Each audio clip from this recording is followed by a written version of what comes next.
Hello dear student, प्रगत coaching classes के YouTube channel में आप सबका स्वागत है। मैं सुभाष सर। आज मैं पढ़ाऊंगा आपको प्रश्नावली 1.2। क्लास है नाइन्थ, क्लास है नाइन्थ। ठीक, नाइन्थ क्लास की मैथ पढ़ा रहे हैं हम। देखिए प्रश्न नंबर 1 है, नीचे दिए गए कथन सत्य हैं या असत्य, कारण के साथ अपने उत्तर दीजिए। ठीक, कारण के साथ उत्तर देना है।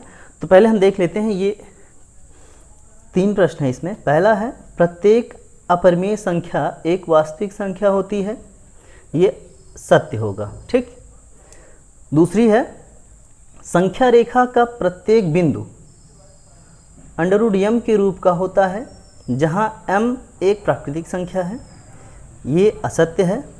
प्रत्येक वास्तविक संख्या एक अपरिमेय होती है, ये भी असत्य है। चलिए देखते हैं, इसका कारण भी देख लेते हैं कि पहली सवाल, दूसरी सवाल और तीसरी सवाल जो भी है, इसमें तीनों का हमें कारण स्पष्ट करना है। तो देखिए, प्रत्येक अपरिमेय संख्या एक वास्तविक संख्या होती है, सत्य है। सही क्यों है? क्योंकि वास्तविक संख्याएं देखिएगा, क्योंकि वास्तविक संख्याओं का संग्रह परिमेय और अपरिमेय संख्याओं को मिलकर बना है। ठीक है, जो वास्तविक संख्या होती है वो उसमें परिमेय संख्या भी शामिल होती है और अपरिमेय संख्या भी शामिल होती है। ठीक है, इसलिए जो अपरिमेय संख्या वो वास्तविक संख्या होती है। ठीक, इसलिए यह सही है। और देखिए, और आपको जो कारण लिखना है, अपनी नोट्स में आप कारण लिखेंगे, क्योंकि वास्तविक संख्याओं का संग्रह परिमेय और अपरिमेय दोनों संख्याओं से मिलकर बना है, अतः प्रत्येक अपरिमेय संख्या एक वास्तविक संख्या होती है, अतः कथन सत्य है। ठीक, चलिए दूसरे नंबर पे चलते हैं। संख्या रेखा का प्रत्येक बिंदु √m के रूप का होता है जहां m एक प्राकृतिक संख्या है। देखिए, यदि m एक प्राकृतिक संख्या है तो संख्या रेखा पर केवल 1 2 3 4 अनंत तक लेते हैं बिंदु ही स्थित होने चाहिए। ठीक, जबकि संख्या रेखा पर दो क्रमिक संख्याओं के मध्य अनंत संख्याएं होती हैं। ठीक, अनंत संख्याएं होती हैं, अतः कथन असत्य है। ठीक, तो आगे देखते हैं सवाल नंबर 3। प्रत्येक वास्तविक संख्या एक अपरिमेय होती है। प्रत्येक वास्तविक संख्या एक अपरिमेय होती है, तो ये इसका कहने का मतलब है जितनी भी वास्तविक संख्याएं हैं वो अपरिमेय संख्या हैं। तो नहीं भैया, गलत है। ठीक, पहले नंबर पर ही गलत हो जाएगी ऐसे ही, क्योंकि जो वास्तविक संख्या है उसमें परिमेय और अपरिमेय दोनों से मिलकर बना होता है, पहले ही हम बता चुके हैं। और यहाँ पे कह रहा है कि जितनी भी वास्तविक संख्या है वो अपरिमेय है, तो सिंपल सी बात है, गलत है। तो इसके लिए आप नोट्स में लिखेंगे, इसका जो कारण है, कारण में आप लिखेंगे, क्योंकि वास्तविक संख्याओं के संग्रह में परिमेय और अपरिमेय दोनों प्रकार की संख्याएं होती हैं, अतः प्रत्येक वास्तविक संख्या एक अपरिमेय होना आवश्यक नहीं है, अतः कथन असत्य है। ठीक, सवाल नंबर 2 है, क्या सभी धनात्मक पूर्णांकों के वर्गमूल अपरिमेय होते हैं? यदि नहीं तो एक ऐसी संख्या के वर्गमूल का उदाहरण दीजिए जो एक परिमेय संख्या है। प्रश्न 2 के हल में देखेंगे, लिखेंगे नहीं। क्या सभी धनात्मक पूर्णांकों के वर्ग अपरिमेय होते हैं? नहीं। सबसे पहले क्या लिखेंगे? नहीं, सभी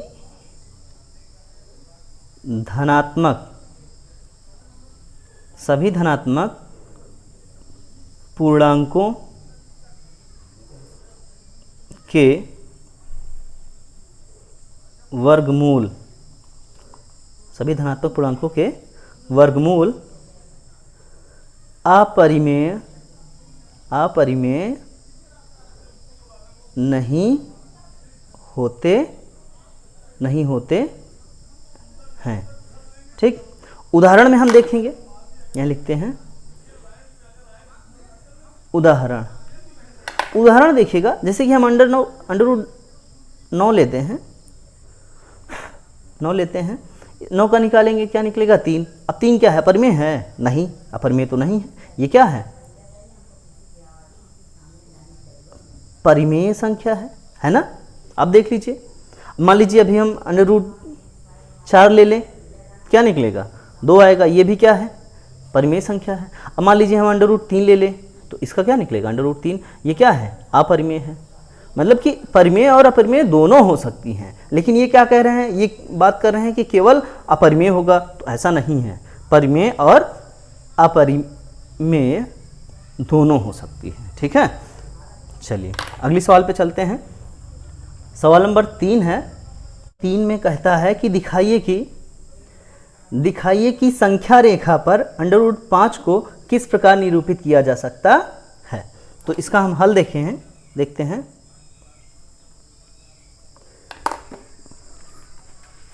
तो सबसे पहले हम यहाँ पे एक चित्र बनाएंगे।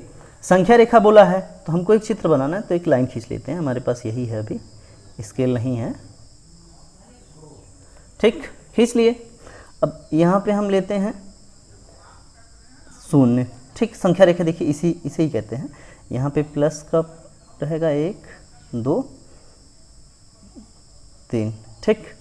यहाँ पे -1 -2 -3 ऐसे ले लेते हैं, ठीक। अब देखिए सबसे पहले तो हम आपको कुछ बताना चाहेंगे, क्योंकि हमें पता है यहाँ पे बोला है √5 किस प्रकार व्यक्त किया जाएगा। अच्छा पहले हम सॉल्व कर लेते हैं। देखिए हम लिखेंगे, हम जानते हैं कि 5 बराबर होता है 4 + 1, ठीक। √5 बोला है तो हम 5 को पहले तोड़ते हैं। √5 बराबर यहाँ लेते हैं, 5 बराबर हो जाएगा 4 + 1।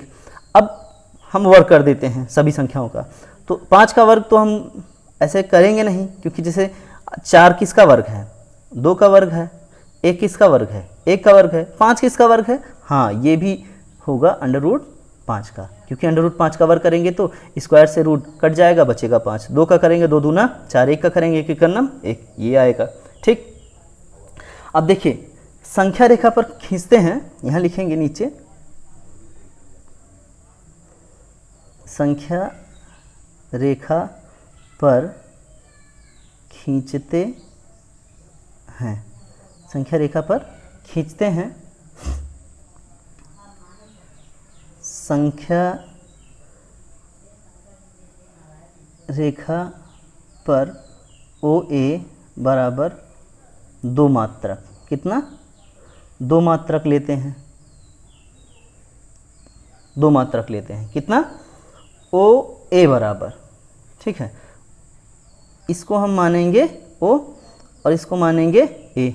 देख रहे हैं ना, यहाँ से यहाँ, यहाँ से यहाँ क्या है, 2 मात्रक हो गया, ठीक। यहाँ 0, जहाँ 0 है, 0 से 2 तक क्या हो गया, 2 मात्रक होगा, 1 मात्रक ये 1 मात्रक ये, 2 मात्रक हो गया। और इसे हम 0 को क्या नाम दिए हैं, O को, और 2 को क्या नाम दिए हैं, A, ठीक। अब आगे देखते हैं, कोण OAM, कोण OAM, ठीक। एक हम यहाँ पे हम 90 डिग्री लेते हैं, ठीक, क्या लेते हैं, 90 डिग्री, ठीक, ले लिए। कोण OAM मान लेते हैं, इसे क्या मान लेते हैं, यम, चलिए। और ये होगा समकोण 90 अंश, ठीक, 90 अंश को ही समकोण कहते हैं। कोण OAM बराबर 90 डिग्री होगा, ठीक है। अब जब ये 90 डिग्री होगा वह AM से, हाँ AM से AB बराबर 1 मात्रक लेंगे, कितना लेंगे, 1 मात्रक, AB से 1 मात्रक लेंगे। फिर इसके बाद हम OB को मिलाते हैं। पहले हम आपको ये पढ़ा देते हैं, उसके बाद हम चित्र को पूरा समझाएंगे। समकोण त्रिभुज OAB, OA यहीं पे हमको B लेना पड़ेगा, अभी लेंगे तो समझाएंगे। में अब चूंकि समकोण त्रिभुज है तो OB स्क्वायर बराबर OA square plus AB square, ठीक। चलिए हम पहले आपको बता दें, यहाँ पे चूँकि यहाँ पे बोला है OA बराबर 2, ओ से ए 2 लिए हैं, ओ ए एम ये 90 डिग्री माने हैं। अब ए एम पर या ए एम से ए बी बराबर क्या है, लगभग हम 1 लेते हैं। कितना लेते हैं, जितना यहाँ है उतना यहाँ लेंगे, क्योंकि ये भी 1 है, यहाँ से यहाँ 1 मात्रक है, तो उतना यहाँ से यहाँ 1 मात्रक होगा। पटरी प्रकार से ले लीजिएगा, 1 मात्रक होगा, ये बिंदु क्या हो जाएगा, बी हो जाएगा। ठीक, उसके बाद हम क्या करते हैं, इसको इससे मिला देते हैं, क्योंकि यहाँ देखिए ओ बी को मिलाया। ठीक, ओ बी को मिला दिए। अब देखिए बोला है समकोण त्रिभुज ओ ए बी, समकोण त्रिभुज ओ ए बी में। अब चूंकि ये समकोण त्रिभुज है तो पाइथागोरस प्रमेय लगेगा। पाइथागोरस प्रमेय क्या होता है, कर्ण का वर्ग बराबर आधार का वर्ग प्लस लंब का वर्ग। तो कर्ण क्या है, ओ बी है, आधार क्या है, ओ ए है, लंब क्या है, ए बी है। ठीक, कर दिए हैं। अब देखिए हमें सबका मान लगभग पता है, इसका मान है 2 मात्रक, इसका मान है 1 मात्रक। ठीक, तो हम यहाँ लिखेंगे, चाहे तो ऐसे आगे ही सॉल्व कर लेते हैं, आगे सॉल्व कर लेते हैं।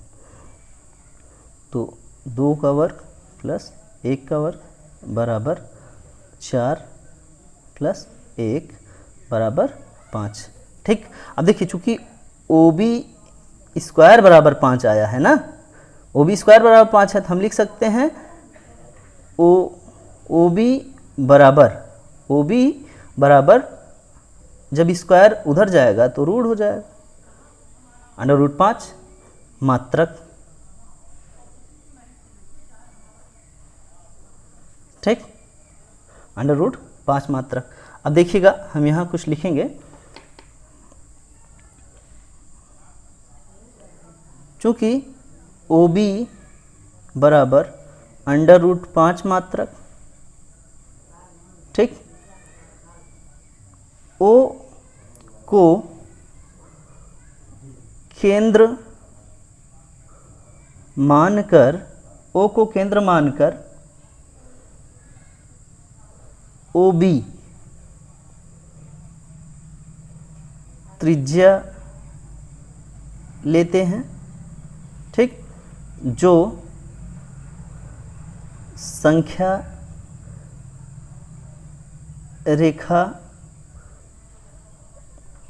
रेखा को P पर काटता है। किस पर, P पर काटता है, P पर काटता है। अतः OB बराबर OP बराबर √5 मात्रक। ठीक, ये हमारी सवाल कंप्लीट हुई। अब भाई हम चित्र में देखते हैं, जैसा कि हम लास्ट में लिखे हैं, बोला है कि ओ को केंद्र मानकर। अब आप गोला प्रकार लेंगे और गोला प्रकार की जो नीब है यहाँ रखेंगे। ठीक, ओ को केंद्र मान लिए, नीब यहाँ रखते हैं, ओ को केंद्र मान लेते हैं, फिर नीब यहाँ पे होगी और गोला प्रकार की पेंसिल यहाँ पे। तो आप त्रिज्या ले लेंगे, इसको क्या कहते हैं, त्रिज्या लेना। नीब यहाँ, पेंसिल नीब यहाँ पे रखेंगे, पेंसिल यहाँ पे। तो ये आप त्रिज्या ले लिए, ओ से बी की त्रिज्या ले लिए। ठीक, अब यहाँ से जब हम यहाँ से रखे हैं, यहाँ नीब है, तो हम इसको घुमाएंगे और ऐसे आके कटेगा। जहाँ कटेगा वो बिंदु क्या हो जाएगा, ये संख्या रेखा को कहीं पे प्रतिच्छेद करेगा।